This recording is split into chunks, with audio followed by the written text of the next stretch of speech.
Hi friends, ಹೇಗಿದ್ರೆಲ್ಲರೂ. ಇವತ್ತಿನ ವಿಡಿಯೋದಲ್ಲಿ ಅನಿಯಮಿತ ಋತುಚಕ್ರಕ್ಕೆ ಯಾವೆಲ್ಲ ಕಾರಣಗಳು ಇರ್ತವೆ ಅನ್ನೋದರ ಬಗ್ಗೆ ಡೀಟೇಲ್ಸ್ ಆಗಿ ತಿಳಿಸ್ಕೊಡ್ತಾ ಹೋಗ್ತೀನಿ. ಸೊ ಹಾಗಾಗಿ ಯಾರೆಲ್ಲ ಇದುವರೆಗೆ ನನ್ನ ಚಾನಲ್ನ ಸಬ್ಸ್ಕ್ರೈಬ್ ಮಾಡಿಲ್ಲ, ಪ್ಲೀಸ್ ಸಬ್ಸ್ಕ್ರೈಬ್ ಮಾಡ್ಕೊಳ್ಳಿ. ಪಕ್ಕದಲ್ಲಿರೋ ಬೆಲ್ಲೈಕನ್ನು ಕೂಡ ಕ್ಲಿಕ್ ಮಾಡ್ಕೊಳ್ಳಿ. ಸಾಮಾನ್ಯವಾಗಿ ನಿಮ್ಮ ಪೀರಿಯಡ್ ಸೈಕಲ್ 21ರಿಂದ 35 ದಿನದ ಒಳಗಡೆ ಇದ್ದರೆ ಅದನ್ನು ನಾರ್ಮಲ್ ಪೀರಿಯಡ್ ಸೈಕಲ್ ಅಂತ ಕರಿತೀವಿ, ಅಥವಾ ರೆಗ್ಯುಲರ್ ಪೀರಿಯಡ್ ಸೈಕಲ್ ಅಂತ ಕರಿತೀವಿ.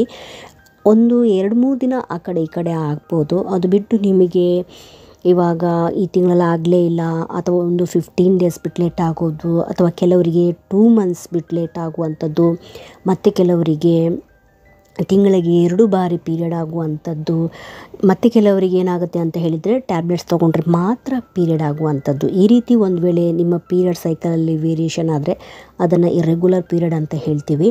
ಅದರ ಲಕ್ಷಣಗಳ ಬಗ್ಗೆ ಹಿಂದಿನ ವಿಡಿಯೋದಲ್ಲಿ ಡೀಟೇಲ್ಸ್ ಆಗಿ ತಿಳಿಸ್ಕೊಟ್ಟಿದ್ದೀನಿ. ಅದರ ಲಿಂಕನ್ನು ನಾನು ಡಿಸ್ಕ್ರಿಪ್ಷನ್ ಬಾಕ್ಸಲ್ಲಿ ಹಾಕಿರ್ತೀನಿ, ಪ್ಲೀಸ್ ಚೆಕ್ ಮಾಡ್ಕೊಳ್ಳಿ ಫ್ರೆಂಡ್ಸ್.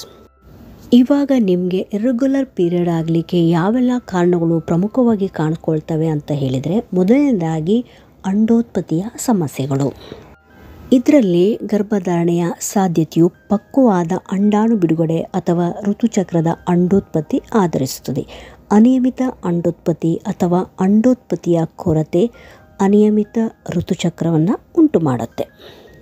ನೆಕ್ಸ್ಟ್ ಕಾರಣ PCOD ಅಥವಾ PCOS ಇರ್ಬೋದು. ಇದು ಸಾಮಾನ್ಯವಾಗಿ ಹಾರ್ಮೋನುಗಳ ಅಸಮತೋಲನದಿಂದ ಉಂಟಾಗುವ ಒಂದು ಸಮಸ್ಯೆಯಾಗಿದೆ.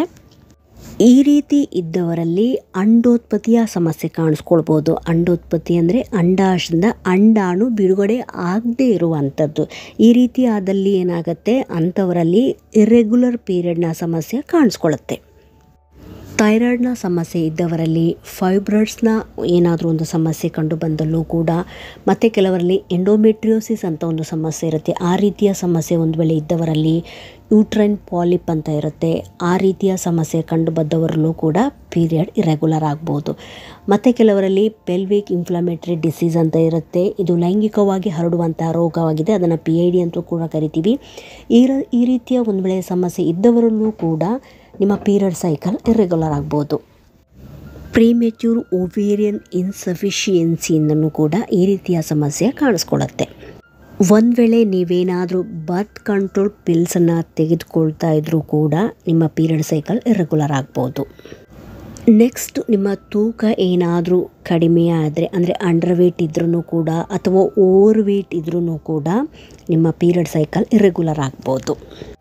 ಒತ್ತಡ, ಆತಂಕ, ಖಿನ್ನತೆ ಇರ್ಬೋದು, ಮಧುಮೇಹದಂತಹ ಪರಿಸ್ಥಿತಿಗಳಿರ್ಬೋದು, ಲೈಂಗಿಕವಾಗಿ ವರ್ಗಾವಣೆಯಾಗುವಂಥ ರೋಗಗಳಿರ್ಬೋದು, ನಾನು ಮೊದಲೇ ತಿಳಿಸಿದಾಗೆ PID ಇರ್ಬೋದು, ಪೂರ್ ನ್ಯೂಟ್ರಿಷನಿಂದನೂ ಇರ್ಬೋದು, ಅತಿಯಾದ ವ್ಯಾಯಾಮ ಮಾಡ್ತಾ ಇದ್ದರೆ ಈ ರೀತಿಯ ಸಮಸ್ಯೆ ಕಾಣಿಸ್ಕೊಳ್ಬೋದು. ಇದರ ಜೊತೆಗೆ ಕೆಲವರಿಗೆ ಕೆಲವು ಮೆಡಿಸಿನ್ನ ಸೈಡ್ ಎಫೆಕ್ಟಿಂದನೂ ಕೂಡ ನಿಮ್ಮ ಪೀರಿಯಡ್ ಸೈಕಲ್ ಇರ್ರೆಗ್ಯುಲರ್ ಆಗ್ಬೋದು.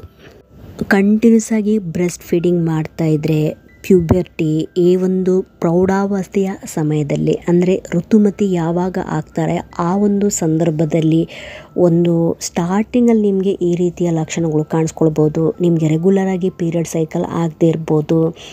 ಒಂದು ಕೆಲವು ತಿಂಗಳು ನಿಮಗೆ ನಿಮ್ಮ ಪೀರಿಯಡ್ ಸೈಕಲ್ನಲ್ಲಿ ವ್ಯತ್ಯಾಸ ಕಾಣಿಸ್ಕೊಳ್ಬೋದು.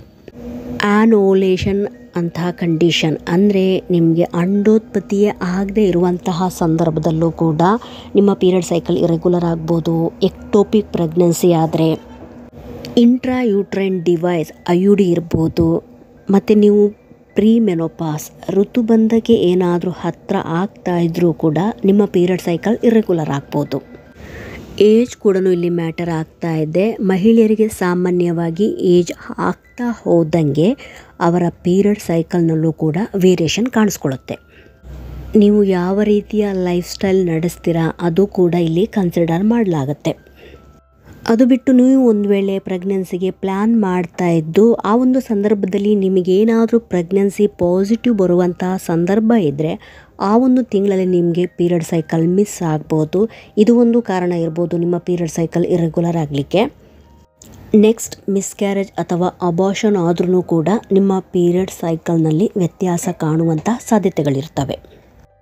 ಹಾಗಾಗಿ ನಿಮ್ಮ ಪೀರಿಯಡ್ಸ್ 2 ತಿಂಗಳಾದ್ರೂ ನಿಮಗೆ ಬರ್ತಾ ಇಲ್ಲ, ಅಥವಾ ಅದರ ಜೊತೆ ನಿಮಗೆ ಅತಿಯಾದ ರಕ್ತಸ್ರಾವ ಇರ್ಬೋದು, ತುಂಬ ಸೆಳೆತ ಕಾಣಿಸ್ಕೊಳ್ತಾ ಇದ್ದರೆ, ದಿನನಿತ್ಯದ ಕೆಲಸ ಮಾಡಲಿಕ್ಕೂ ಕಷ್ಟ ಆಗ್ತಾ ಇದೆ ಅಂತ ಹೇಳಿದರೆ, ಮತ್ತು ನಿಮ್ಮ ಬ್ಲೀಡಿಂಗ್ ಜಾಸ್ತಿ ಹೋಗೋದ್ರ ಜೊತೆಗೆ ಮೋರ್ ದೆನ್ 8 ಡೇಸ್ ನಂತರ ನಿಮಗೆ ಬ್ಲೀಡಿಂಗ್ ಹೋಗ್ತಾ ಇದ್ದರೆ, ಕಂಟಿನ್ಯೂಸ್ ಆಗಿ 10 ಡೇಸ್ ಆದರೂ 15 ಡೇಸ್ ಆದರೂ ಈ ರೀತಿಯ ಬ್ಲೀಡಿಂಗ್ ನಿಮಗೆ ಕಾಣಿಸ್ಕೊಳ್ತಾ ಇದ್ದರೆ ನೀವು ನೆಗ್ಲೆಕ್ಟ್ ಮಾಡಬಾರ್ದು. ಇದರ ಜೊತೆಗೆ ಕೆಲವರಿಗೆ ಸ್ಪಾಟಿಂಗ್ ಥರ ಕಾಣಿಸ್ಕೊಳ್ಬೋದು, ಅಥವಾ ತಿಂಗಳಿಗೆ 2 ಬಾರಿ ಬ್ಲೀಡಿಂಗ್ ಆಗ್ಬೋದು. ಮತ್ತು ಕೆಲವರಿಗೆ ಅವರು ಪ್ರೆಗ್ನೆನ್ಸಿಗೆ ಎಷ್ಟೇ ಪ್ಲ್ಯಾನ್ ಮಾಡ್ತಾಯಿದ್ರು ಅವರಿಗೆ ಪಾಸಿಟಿವ್ ರಿಸಲ್ಟ್ ಸಿಗದೇ ಇರ್ಬೋದು, ಅಂದರೆ ಅವರಿಗೆ ಬಂಜೆತನದ ಸಮಸ್ಯೆಗಳು ಕೂಡ ಕಾಣಿಸ್ಕೊಳ್ಬೋದು. ಈ ರೀತಿಯ ಸಮಸ್ಯೆಗಳು ಒಂದು ವೇಳೆ ಕಂಡು ಬಂದರೆ ಅಗತ್ಯವಾಗಿ ಡಾಕ್ಟ್ರನ್ನ ಕನ್ಸಲ್ಟ್ ಮಾಡಿ ವಿಚಾರಿಸ್ಕೋಬೇಕಾಗತ್ತೆ. ಯಾಕಂದರೆ ನೀವು ಒಂದು ವೇಳೆ ಪ್ರೆಗ್ನೆನ್ಸಿಗೆ ಪ್ಲ್ಯಾನ್ ಮಾಡ್ತಾ ಇದ್ದರೆ ನಿಮ್ಮ ಪೀರಿಯಡ್ ಸೈಕಲ್ ಯಾವ ರೀತಿ ಇದೆ ಅಂತೇಳಿ ನೀವು ಫಸ್ಟ್ ಚೆಕ್ ಮಾಡ್ಕೋಬೇಕಾಗತ್ತೆ. ನಿಮ್ಮ ಪೀರಿಯಡ್ ಸೈಕಲ್ ರೆಗ್ಯುಲರ್ ಇದ್ದರೆ ನಿಮ್ಮ ಪ್ರೆಗ್ನೆನ್ಸಿ ಪಾಸಿಟಿವ್ ರಿಸಲ್ಟ್ ಬೇಗ ಸಿಗುವಂಥದ್ದು. ಸ್ವಲ್ಪ ಮಟ್ಟಿಗೆ ವ್ಯತ್ಯಾಸ ಕಂಡು ಬಂದರೆ ಯಾವುದೇ ರೀತಿಯ ಸಮಸ್ಯೆ ಆಗೋದಿಲ್ಲ. ಒಂದು ವೇಳೆ ನಿಮ್ಮ ಪೀರಿಯಡ್ ಸೈಕಲ್ ಇರ್ರೆಗ್ಯುಲರ್ ಇದ್ದರೆ ನಿಮಗೆ ಯಾವಾಗ ಅಂಡೋತ್ಪತ್ತಿ ಆಗುತ್ತೆ ಅಂತ ಹೇಳಲಿಕ್ಕೆ ಆಗೋದಿಲ್ಲ. ಹಾಗಾಗಿ ಈ ರೀತಿ ಇದ್ದವರಲ್ಲಿ ಬಂಜೆತನದ ಸಮಸ್ಯೆ ಆಗ್ಬೋದು, ಅಥವಾ ನಿಮ್ಮ ಪ್ರೆಗ್ನೆನ್ಸಿ ಪಾಸಿಟಿವ್ ರಿಸಲ್ಟ್ ನಿಮಗೆ ಸಿಗದೇ ಇರ್ಬೋದು. ನೀವೇನು ಮಾಡಬೇಕು, ಈ ರೀತಿಯ ಲಕ್ಷಣ ಒಂದು ವೇಳೆ ಕಂಡು ಬಂದರೆ ಅಗತ್ಯವಾಗಿ ಡಾಕ್ಟ್ರನ್ನ ಕನ್ಸಲ್ಟ್ ಮಾಡಿ ವಿಚಾರಿಸ್ಕೋಬೇಕಾಗತ್ತೆ. ಕೆಲವರಿಗೆ ಸಣ್ಣ ಪುಟ್ಟ ಕಾರಣಗಳಿಂದ ನಿಮ್ಮ ಪೀರಿಯಡ್ ಸೈಕಲ್ನಲ್ಲಿ ವ್ಯತ್ಯಾಸ ಕಾಣಿಸ್ಕೊಳ್ಬೋದು, ಮತ್ತು ಕೆಲವರಿಗೆ ಬೇರೆ ಸಮಸ್ಯೆಗಳಿಂದನೂ ಕೂಡ ನಿಮ್ಮ ಪೀರಿಯಡ್ ಸೈಕಲ್ನಲ್ಲಿ ವ್ಯತ್ಯಾಸ ಕಾಣಿಸ್ಕೊಳ್ಬೋದು.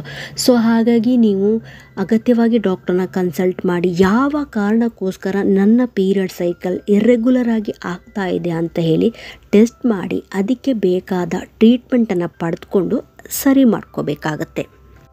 ನೀವು ಯಾವ ರೀತಿಯ ಕ್ರಮವನ್ನು ಅನುಸರಿಸ್ಕೊಳ್ಬೋದು ನಿಮ್ಮ ಪೀರಿಯಡ್ ಸೈಕಲ್ ರೆಗ್ಯುಲರ್ ಮಾಡಲಿಕ್ಕೆ ಅಂತ ಹೇಳಿದರೆ, ಅತಿಯಾದ ಒತ್ತಡದಿಂದ ನೀವೇನಾದರೂ ಬಳಲ್ತಾ ಇದ್ದರೆ ನೀವು ಆದಷ್ಟು ಟೆನ್ಷನ್ ಫ್ರೀ ಆಗಲಿಕ್ಕೆ ಪ್ರಯತ್ನ ಪಡ್ಕೋಬೇಕಾಗತ್ತೆ. ನೀರನ್ನು ಜಾಸ್ತಿ ಕುಡಿಬೋದು, ಅತಿಯಾದ ಎಕ್ಸಸೈಸ್ ಏನಾದರೂ ಮಾಡ್ತಾ ಇದ್ದರೆ ಅದನ್ನು ಕಡಿಮೆ ಮಾಡುವಂಥದ್ದು, ಹೆಲ್ತಿ ಫುಡ್ಡನ್ನು ನೀವು ಸೇವಿಸುವಂಥದ್ದು, ನಿಮ್ಮ ಜೀವನ ಶೈಲಿಯಲ್ಲಿ ಬದಲಾವಣೆ ಮಾಡುವಂಥದ್ದು. ಎಷ್ಟೇ ಸಮಸ್ಯೆ ಇದ್ರೂ ಆದಷ್ಟು ಹ್ಯಾಪಿಯಾಗಿರಲಿಕ್ಕೆ, ಅದರ ಜೊತೆಗೆ ಪಾಸಿಟಿವ್ ಆಗಿರಲಿಕ್ಕೆ ಪ್ರಯತ್ನ ಪಡಬೇಕು. ಸಾಕಾಗುವಷ್ಟು ನಿದ್ದೆ, ಅಟ್ಲೀಸ್ಟ್ ಒಂದು 8 ಅವರ್ಸ್ ಆದರೂ ನೀವು ಒಳ್ಳೆಯ ನಿದ್ದೆಯನ್ನು ಮಾಡಬೇಕಾಗತ್ತೆ. ಇದರ ಜೊತೆಗೆ ಡಾಕ್ಟರ್ನ ಸಲಹೆಯನ್ನು ಪಡೆದುಕೊಳ್ಬೇಕಾಗತ್ತೆ.